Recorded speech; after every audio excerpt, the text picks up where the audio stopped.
থেকে মিষ্টি নিয়ে আসি, একটু পরে গ্রামের সব লোক আমার বাড়িতে ভিড় করবে আর সকলকে আমি মিষ্টি মুখ করিয়ে।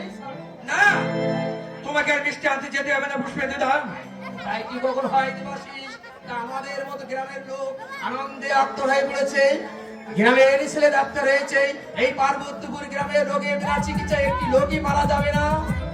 সেই কথা সবাই ভেবেছিল পুষ্পেন্দু দা, কিন্তু বাস্তবে বোধহয় তাই পরিণত হবে না। জানো পুষ্পেন্দু দা, বাস্তব বড় কঠিন, বাস্তব বড় নির্দয়, বাস্তব শুধু আঘাত দিতেই জানে পুষ্পেন্দু দা, বাস্তব শুধু আঘাত দিতেই জানে।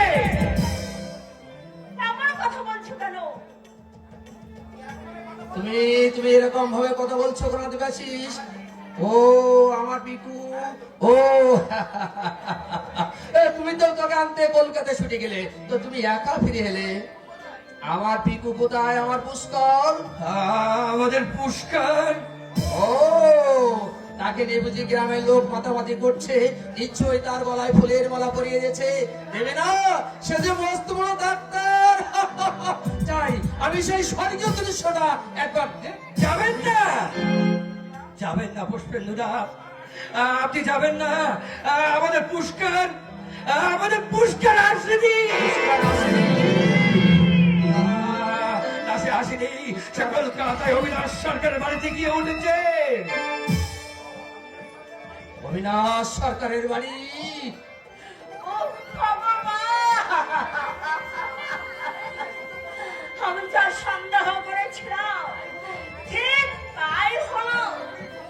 ওই শয়তান অবিনাশ মুখার্জির ষড়যন্ত্রে তার শয়তানি জালে সে ধরা দিল। কি বললো দেবাশিস, কি বললো? সে কথা আমি মুখে বলতে পারবো না পুষ্পেন্দু দা, তবে এইটুকু আমি বলতে পারি, ডাক্তারি পড়তে যাওয়ার আগে তার চোখে মুখে যে সরলতা সাপ ছিল, সেই সাপ এখন ধুয়ে মুছে কঠিনতার সাপে পরিণত হয়ে গেছে।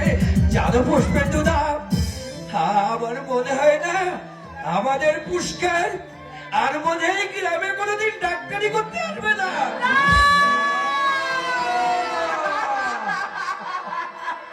মিথ্যে, এ সম্পূর্ণ মিথ্যে। আমার ভাই এমন বেঈমান হতে পারে না। পারে, পারে পুষ্পেন্দু দা পারে। নগর সভ্যতার করাল গ্রাসে গ্রামের উজ্জ্বল দত্তে এইভাবে হারিয়ে যাই, আর আমাদের যে গ্রাম যে অন্ধকারে, সেই অন্ধকারেই থেকে যাই।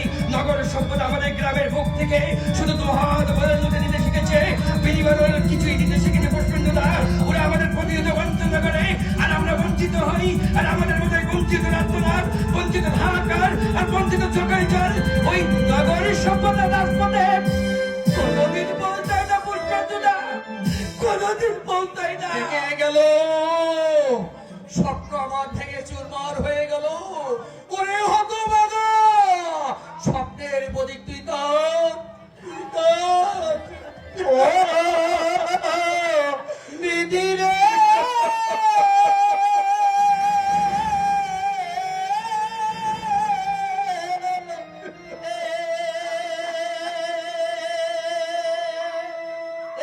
একটি কথা চোখের জলে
জলে জানাই তোমারে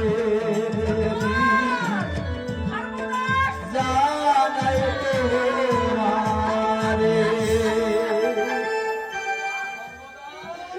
কেঁদো না ভাই কেঁদো না এমনি ভাবে চোখের জল ফেলে দুঃখটাকে আর জড়িয়ে ধরো না ভাই চোখের জলটা মুছে ফেলো দেখবে একদিন সব সমস্যা সমাধান হয়ে যাবে সব সমস্যা সমাধান হয়ে যাবে ও বিধি রে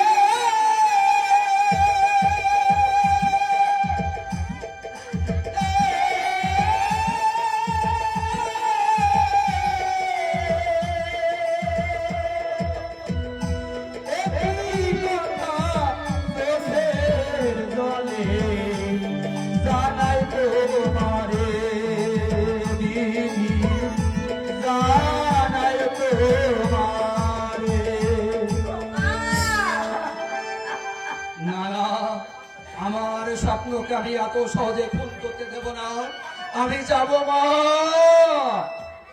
কোথায় যাবি বাবা? কলকাতায় যাব মা কলকাতায় যাব ঝড়ের বেগের মধ্যে গিয়ে ছুটে পড়বো শহর সভ্যতার বুকে গ্রাম কাঁপবে সে শহরে আনন্দ পেতে থাকবে তা হয় না মা কিন্তু পুষ্পেন্দুদা আমার মনে হয় আজ তোমার যাওয়াটা মোটেও ঠিক হবে না। না ভাই আমাকে এক্ষুনি যেতে হবে শয়তান অবিনাশ সরকারের ষড়যন্ত্র জাল ছিন্ন করে আমার ভাইকে এই গ্রামে ফিরে আনতে হবে হ্যাঁ ফিরে এসে আসবে একটা অবিনাশ সরকার কেন শত সচ্ছর অবিনাশ সরকার আমার ভাইকে আমার মুখ থেকে কিছুতেই কেড়ে নিতে পারবে না আর যদি সে না আসে বাবা, তাই কি কখনো হয় মা তাই কি কখনো হয় আমার ডাকু ভিক্ষা করে আমার ভাই কিছুতে দূরে সরে থাকতে পারে না তুমি দেখে নিও মা আমার পিকু আমার সঙ্গে নিশ্চয়ই ফিরে আসবে কারণ সে ডাক্তার হওয়ার আগে আমারই স্ত্রীর ছোট ভাই তুই মাগো জগৎ ও সংসার এতখানি স্বার্থপর হয়ে যায়নি যে স্নেহ ভালোবাসা মূল্যহীন হয়ে যাবে আমার ভালোবাসা আমার ভাইকে আমার বুকে ফিরে দেবে আর দেবাশিস তুমি গ্রামের লোকদের বলো তারা যেন আশার ফুলের মালা চোখের জলে ছিঁড়ে না পেলে আমি দুপুরতে আমার ডাক্তার ভাইকে নিয়ে ফিরে এসে তারপর একসঙ্গে আনন্দের চোখে মেতে উঠবো আনন্দের চোখে মেতে উঠবো তাই যেন হয় ঠাকুর, তাই যেন সত্যি হয়। আমার পুষ্কর যেন ফিরে আসে ঠাকুর, আমার পুষ্কর যেন ফিরে আসে।